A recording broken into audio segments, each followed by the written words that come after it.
The dean of a prestigious university had a secret life that may have led to his death. A tiny piece of a latex glove and some broken glass were the only clues. To solve the mystery, investigators needed to know what he was doing with an 18-year-old girl.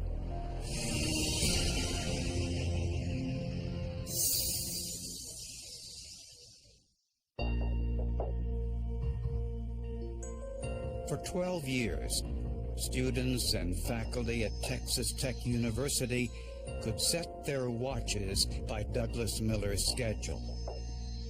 As the Associate Dean of Libraries, he'd arrive promptly by 8 a.m., a schedule that never varied, until one day he just didn't show up. If he was ill, he would call in and that sort of thing. So we were aware that things weren't exactly the way they were supposed to be. Police found his car in a drainage ditch in Canyon Lakes Park, just 5 miles from the university. 53-year-old Doug Miller was dead in the back seat, and there was an 18-year-old woman, Viola McVade, found dead in the front passenger seat. Both were shot with a .380 caliber pistol. There were 6 bullets recovered at the scene that all 6 were able to be identified as .380 auto caliber, and they were all fired from the same firearm. Gunfire had broken both of the car's side windows, but there was no broken glass in the drainage ditch, which meant the murder took place elsewhere.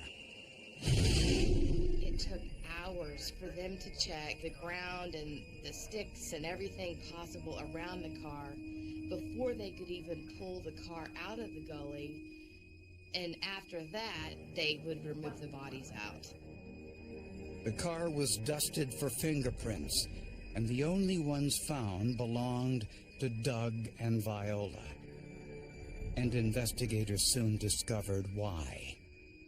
They found what appeared to be a small piece of a latex glove beneath Doug Miller's body.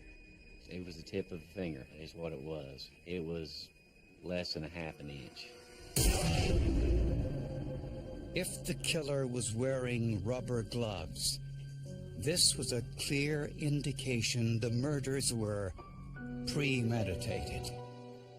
You wonder right away, why is a 53-year-old male in the car with an 18-year-old female? You know, what's that connection? Which, of course, we were all asking. Investigators learned that Doug Miller met Viola McVade for the first time just a few hours before the murders. A known prostitute, Teresa Williams, had introduced them. Doug Miller called Teresa Williams looking for a date, and Williams suggested her friend, Viola McVade. He would take out a young woman on the date several times and see where it would go. That it was not a situation he was asking for someone to sleep with him. Not real common, but it happens. Not that uncommon either. As far as I know, this might have been a lonely man that just enjoyed the company of these young girls. Maybe that's the naivety in me, you know, that says that. Doug Miller was a divorced father of 2 grown children. Viola was an aspiring model and hadn't yet graduated from high school. Words can't describe how I felt. I loved her, but the way I truly felt for her, I can't explain it to you. Her fiancé, Jeremy Beaver, knew nothing about this paid date, but wasn't entirely surprised. She loved money. I know that. Whatever it took for her to, to get to provide for her and her family, that's what she was gonna do. She didn't care what it was or how she had to go and get it. She just had that mentality. Investigators knew Beaver had nothing to do with the crime because he was in jail that night on a drug charge. I always tell folks it's almost impossible to get killed in Lubbock unless you're doing something you shouldn't be doing, unless you're someplace you shouldn't be.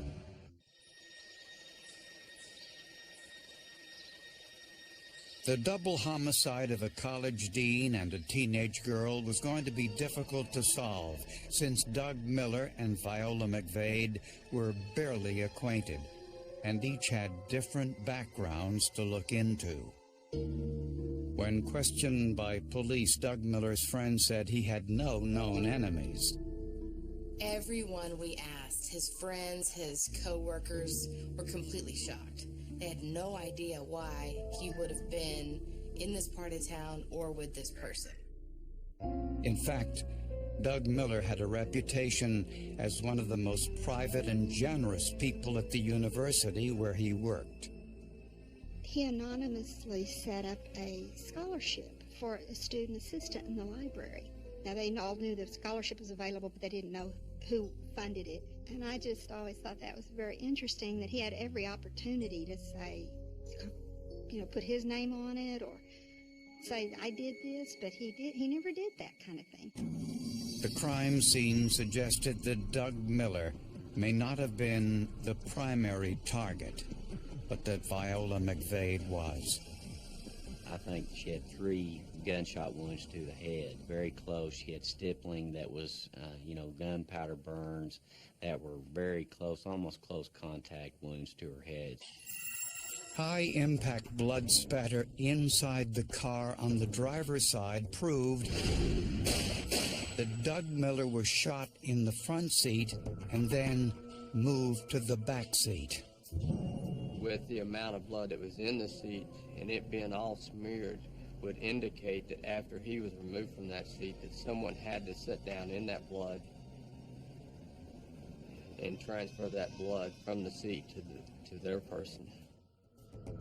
Both victims still had their wallets, jewelry, and other personal items, so robbery was not considered a motive. The bodies were in Doug's car in a ravine in Canyon Lakes Park. There was no glass on the ground from the broken windows, an indication the murders took place elsewhere. But where was the murder scene? Police records revealed a potential clue. Around 10 p.m. on the night before the bodies were discovered, several people called police headquarters to report gunfire in a dark alley. I think the reason nobody saw anything is because nobody wanted to see anything. I think this is from an area of town where you don't want to be involved in telling what you may or may not have seen or heard. A close inspection of the alley revealed shattered glass, which was sent to the forensics lab for testing. Analysts tested the glass for what's known as its refractive index. Refractive index is the measure of the speed of light as it passes through a substance. It's the reason that when you put a straw in a glass of water, it looks like the straw bends. The sample is crushed into small pieces and placed in a drop of oil, then heated. When the oil and the glass reach the same refractive index, the glass disappears. We change the temperature of the oil until we see that glass disappear, and then we know at that temperature the oil is this refractive index, therefore the glass is that same refractive index. The refractive index of the glass in the alleyway was similar to the glass from Doug Miller's car. To be absolutely certain, scientists heated the glass with an argon plasma torch to identify its chemical makeup. If the levels of all 9 of those elements from the question sample fall within the range of those same levels for the known, then we say that's a positive association. And this proved the glass in the alleyway was from Doug Miller's car. That definitely was our first, link saying those two scenes are connected. We knew where the crime scene was. We were able to determine that the glass that was found in the alley came from the victim's vehicle. Next, investigators wanted to know where Doug Miller and Viola McVade were before they were killed. In Doug Miller's home, investigators found a lipstick-stained cigarette butt. DNA testing was performed on that cigarette butt, and that was actually determined to be consistent with the DNA profile of the female victim. Next, investigators checked Doug Miller's telephone records and found something interesting. Someone, presumably Viola, used Doug Miller's phone to call her sister Liza, but Liza's boyfriend, Vaughn Ross, answered the phone. They didn't get along. They never got along, not even from the first day that they actually met. They never got along. She always said it was something about him. According to Liza McVade, she never got to speak with Viola that night. She said that Vaughn and Viola argued and that Vaughn hung up on her.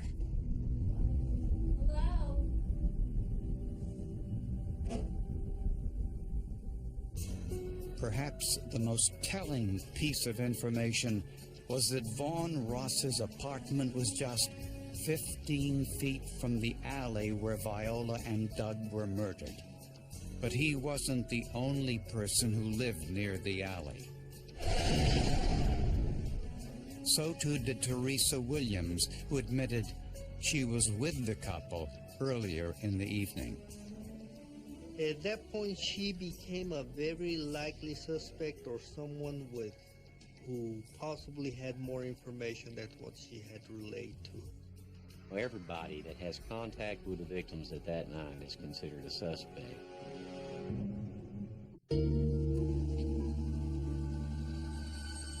Police had a number of suspects in the double homicide of Viola McVade and Doug Miller. One was Teresa Williams, a prostitute who had introduced the two on the night of the murders. We knew what type of business that Teresa was in. We knew what type of things that everybody else in that kind of ran in the circle, did. And so, we made our own presumptions as far as that was concerned. Others included Viola's sister, Liza McVade, and her boyfriend, Vaughn Ross. Coincidentally, Ross was a master's student at Texas Tech University studying architecture, the same university where Doug Miller worked. But police found no evidence the two knew one another. When questioned by police, Vaughn Ross and Liza McVade confirmed that Viola called them about an hour before the murder.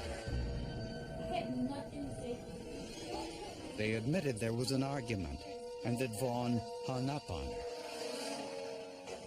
Why would you hang up on my sister? Because your sister is crazy. But both Liza and Vaughn Ross insisted they weren't home when neighbors heard gunfire in the alley an hour later.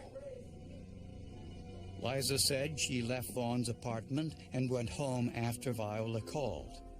She decided, well, I'm just going to walk over to my dad's house. She didn't have a vehicle. And so her dad didn't live too far away from where his apartment was. It was sometime around 9 o'clock, 9:30, I think is what she said. Vaughn said he too left his apartment just after Liza did to run some errands. A background check revealed some troubling information. Vaughn Ross had a history of violence. As a minor, he had been convicted of stabbing a former girlfriend. That was a very violent act that he had done. He had basically cut a girl, I think, 8 or 9 times in a very deep laceration to her throat, to her neck area. A search of Vaughn Ross's apartment turned up nothing. There were no bloody clothes, no bloody shoes. There was no gun or ammunition, nothing that would link him to the murders. The only forensic evidence at the scene was the fingertip of a latex glove found inside Doug Miller's car. A lab technician swabbed what appeared to be a speck of blood on the outside of the latex. A phenolphthalein test proved it was human blood, and a DNA test showed it was Douglas Miller's. Now investigators were interested in what was on the inside of the fingertip. So that would tend to contain more DNA evidence from this cellular material from the hands. So the sweat actually potentially would release more DNA from the hand. Just as they suspected, the swab from the inside of the tip did show some cells, but a very small amount. Just a few years ago, this sample wouldn't have been large enough for DNA testing, but now, polymerase chain reaction increases the sample size by replicating it. So a DNA analysis was possible, and the results were astonishing.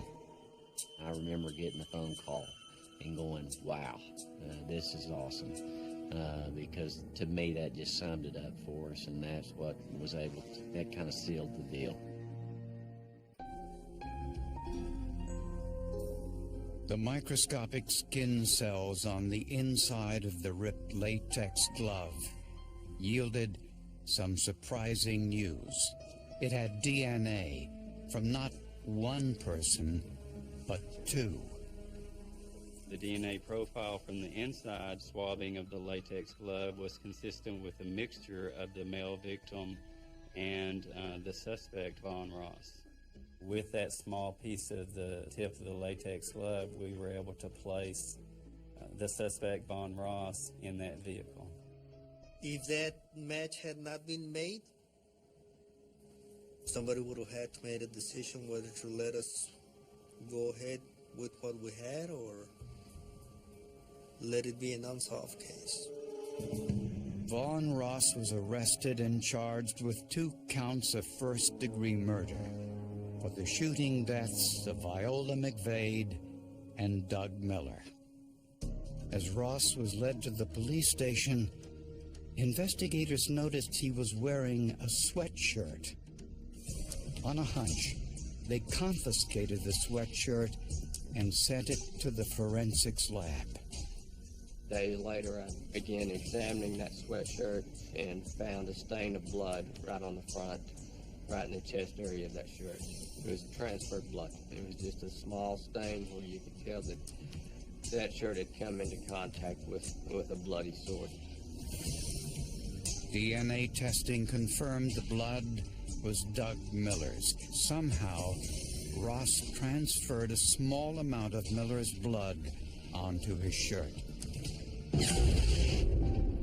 Based on the forensic evidence, prosecutors believe they know what happened on the night of the murders.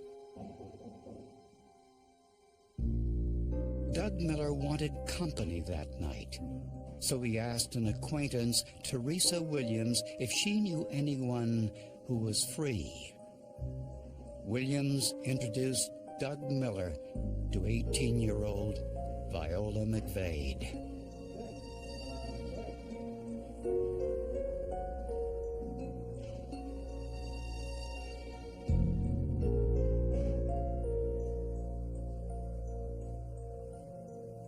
DNA testing of a cigarette butt revealed Doug and Viola spent part of that evening in Doug's home. Telephone records indicate Viola called Vaughn Ross's apartment and asked to speak with her sister Liza. Ross refused. Viola may have suspected that Vaughn was physically abusing her sister and told him she was coming over to check up on her.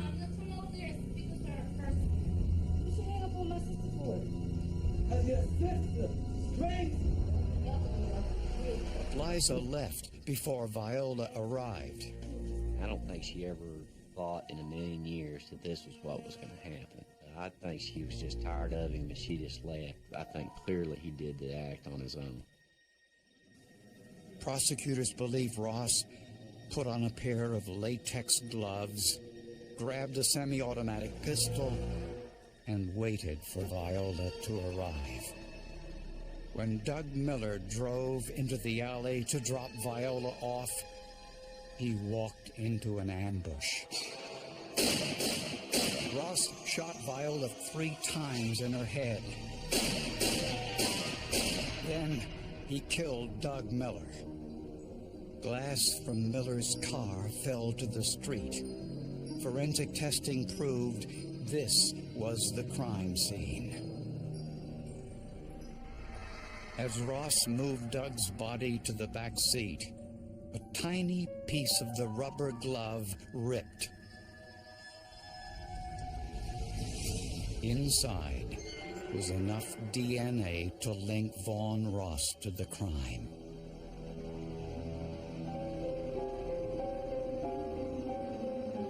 Ross drove 5 miles to Canyon Lakes Park and dumped the car in a ravine, then ran home.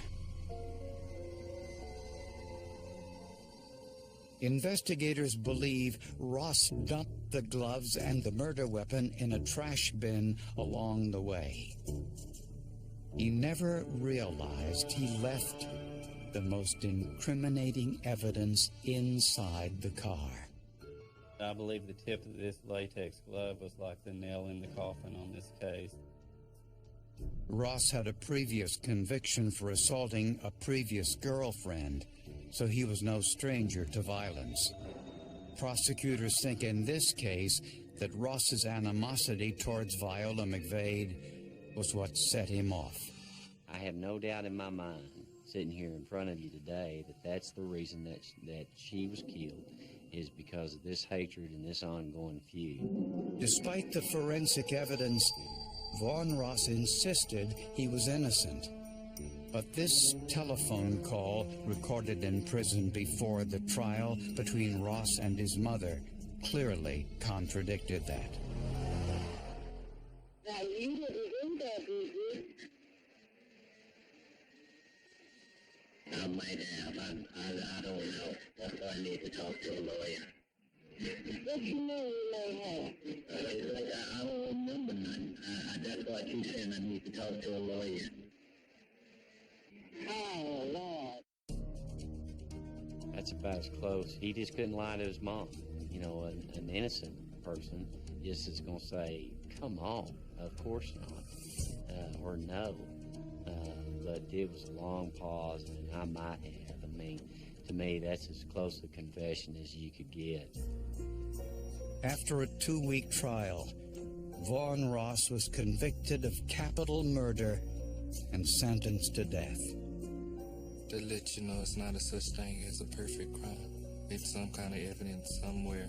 You just have to look deeper to find it. The slightest little thing can give a person away.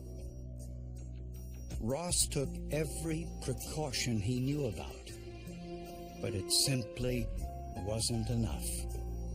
Finding the tip of the latex glove is what conclusively put him as the shooter. So without the science, I don't think he might have ever been caught. I don't know where this case would have gone without finding the tip of that glove, because there were so many people involved that didn't tell the whole truth, that you could tell were holding something back, that may have wanted to cover up for someone else. One of my favorite quotes is that when man commits a crime, God will find a witness.